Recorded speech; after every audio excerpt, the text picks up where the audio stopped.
Hello everyone! Every single day, I see Wuthering Waves player making the same mistakes. People wasting wave plates, building random character they'll never use again, and the worst part, a lot of these account issues are actually super easy to fix. Like genuinely, some of these tips only take 2 minutes. And trust me, some of these systems are way more broken than people realize. So let's start with the weirdest farming method in the entire game, the secret shell credit farm. Alright, I know this sounds fake, but one of the best shell credit farm in Wuthering Waves is literally smashing rocks. Yes, rocks. We are officially entering the caveman gameplay in Wuthering Waves. But listen, this method is actually insane for how little effort it takes. If you go to Rinasita and destroy something called freeable rocks, they drop shell credits. And before you laugh, the amount adds up fast. There's an optimized route players use where you just teleport around and then break rocks and collect the credits and move on. This credit farm doesn't have combat and no wave plates used. Well, just rocks. You can get around 25,000 shell credits in only about 2 minutes once you memorize the route. Now let's actually think about how huge that is long term. 25,000 per day, that becomes 175,000 per week,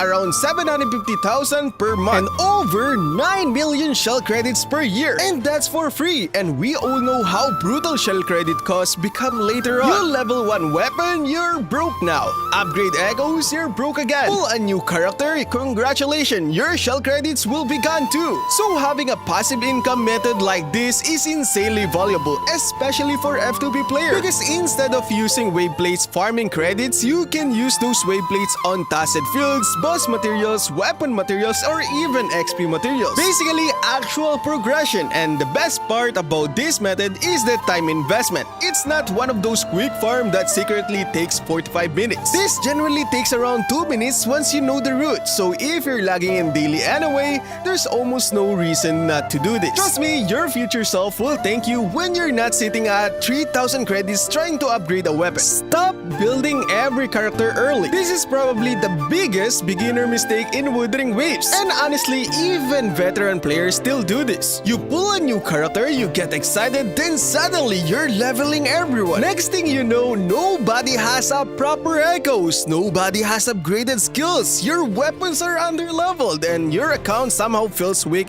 despite having a bunch of characters. I made this exact mistake during the early months of the game. Back then, resources were incredibly limited and I kept building random character just in case. And that is worst decision ever. Because instead of having one strong team, I had 6 unfinished disaster teams. If your Eugen level is still below 80, your priority should not be building 10 different teams. Your goal is to build one strong core team first. One main DPS, one sub DPS or buffer, and even one sustain or healer. Regardless of the team, that alone can carry you through most content in early and to mid-game content. And honestly, a strong focus team feels way better than multiple weak ones. Because once your main team becomes powerful enough, farming everything else becomes easier. Then you expand your roster, not before. Another thing players underestimate is game knowledge.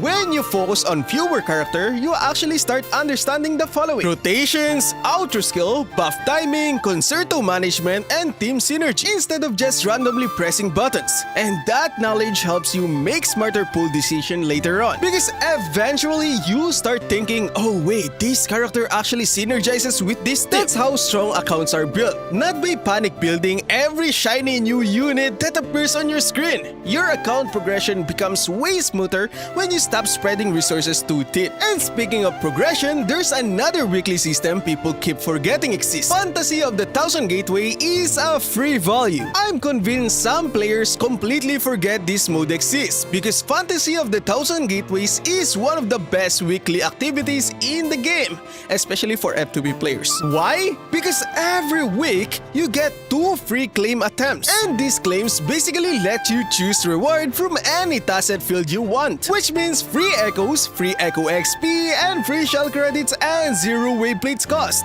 0. That part is important because tasset fields normally eat your wave plates, but here it's free, at least for 2 times per week. week. And honestly, efficient farming is what separates strong F2P accounts from struggling ones, because the game is less about luck and more about consistency. Another huge thing, these free rewards stack up hard over time.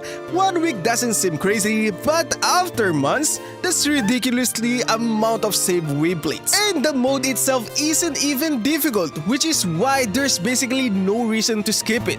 The moment weekly reset happens, you get it done immediately.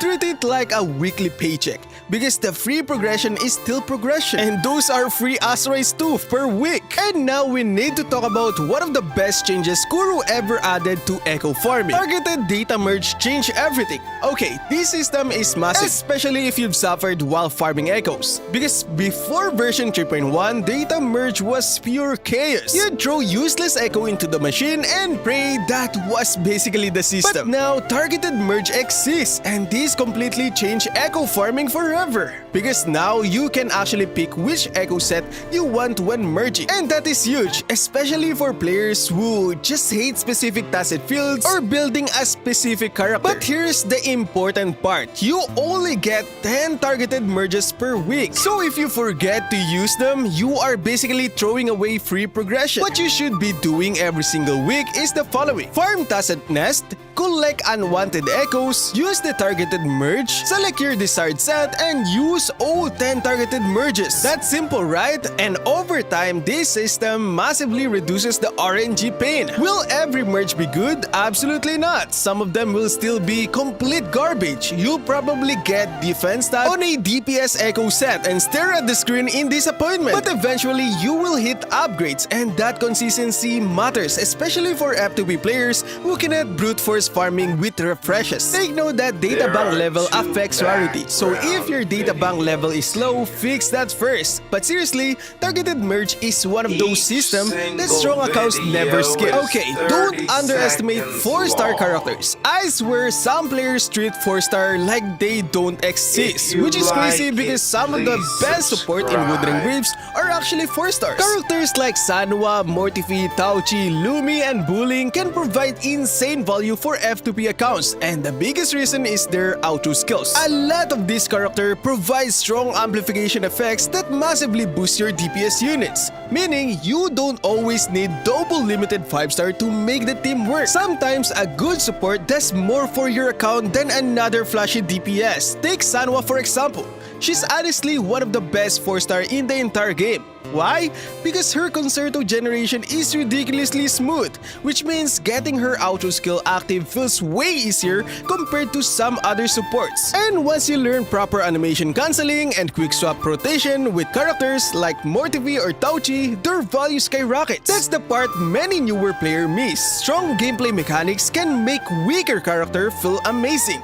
And the biggest benefit, these 4-stars save us right. Because instead of chasing every new premium support, you can invest into strong universal 4-star and focus your push on your favorite DPS, signature weapons, and or future characters you actually want. That's how efficient accounts survive long term. Not by pulling everything, but by maximizing the value of what they already own. And honestly, some 4-star age way better than people expect. So never ignore them just because they aren't gold rarity. Because sometimes the strongest thing for your account is simply understanding what you already have. So yeah, if your Wuthering Waves account feels stuck right now, these are probably the biggest thing you should start fixing immediately. Because small optimization eventually becomes huge account difference months later. And honestly, the strongest F2P accounts usually aren't the luckiest one.